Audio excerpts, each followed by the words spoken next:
Dearly beloved, we're here today to celebrate the untimely passing of Scott Bizzell. Wait a minute. Scott. Is that what he's called these days? Oh, that's right. I forgot. I knew Scott since before his failed sex change operation, when he wanted to be Sandra. But I'm not going to talk about that. That might not be appropriate at this event. But it was a sudden departure from Memphis to Atlanta that none of us ever really understood. But nevertheless, gathered today are family, neighbors, co-workers. No, wait a minute. Can't be co-workers. That would imply Scott had a job. And we all know that Scott has been in that basement for 7 years, the whole time that he's been in Atlanta. But wait a minute. I'm sorry. I'm not supposed to. It's a serious, solemn event. We're here to celebrate the untimely passing of Scott Bizzell. And so I'm sure there also are here friends and those coerced by Leslie or felt obligated to be here.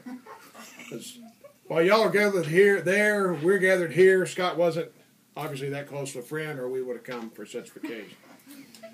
Leslie has asked me to talk about Scott, the early years. Some things that might surprise you. Maybe the sex change operation probably wasn't that much of a surprise to you. You've seen Scott. This next thing was a surprise. In high school, Scott had a physique much like a stick man. I understand now, I've not seen Scott in a number of years, but I understand now it's a little bit like a stick man with a little belly. Changed a little bit. But in high school, believe it or not, Scott's senior year, he was voted the most athletic in our class. And I know that surprises y'all because it surprised the heck out of all of us. In fact, in 30 years, we've not found a single person that's admitted to voting for Scott for that award. So I'm not sure what that means, but I'm sure it was deserved. There was some ballot stuffing going. Anyway, we're going to keep this positive because we are here celebrating the untimely passing of Scott Bizzell. What I do remember athletically, he and I played basketball together. I remember specifically one practice, I was guarding the lane. Scott ran across the lane, and next thing you know, he's wearing my elbow out with the brow of his head. He's laying on the court with a pool of blood. I guess it all came from my elbow. Hey, I'm not making this up. John, if you're there, you remember this. In fact, if you look real close on Scott, you'll see that scar on his eye today. So that's my athletic memory of Scott, and yeah, I'm sure he deserved that award, and none of us were ever bitter about it or anything, so we'll keep moving on, but I know it was a surprise. We did go to high school together. We went to college together. We even made a college recruiting trip together one time. But more importantly, sometimes we would double date. This brings up another somewhat sensitive subject.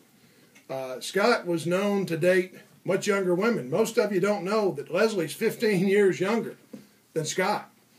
And that may not seem like a big deal now, but back then it was a little odd. I got to tell you, it was a little embarrassing for us. I remember sitting in the car and my girlfriend, that's now my wife, sitting beside me, looking in the rearview mirror, and there's Scott, and Leslie always looked so cute sitting there up so high and tall in her car seat. And it was a little awkward for the rest of us, but it worked out, so, it is what it is. But at any rate, that was a thing. And then finally, or as I continue, I guess, there's Scott the family man.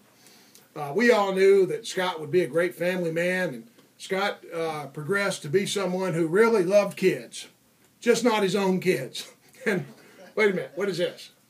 I'm busy doing something. We're trying to recognize and celebrate the untimely passing of Scott. I'm getting a note here. Let me see what this is. Oh, birthday. Birthday? It's Scott's birthday? Oh, you mean Scott's not dead? I thought we were celebrating the untimely passing of Scott, and it's his birthday. Oh, never mind. Happy birthday, buddy.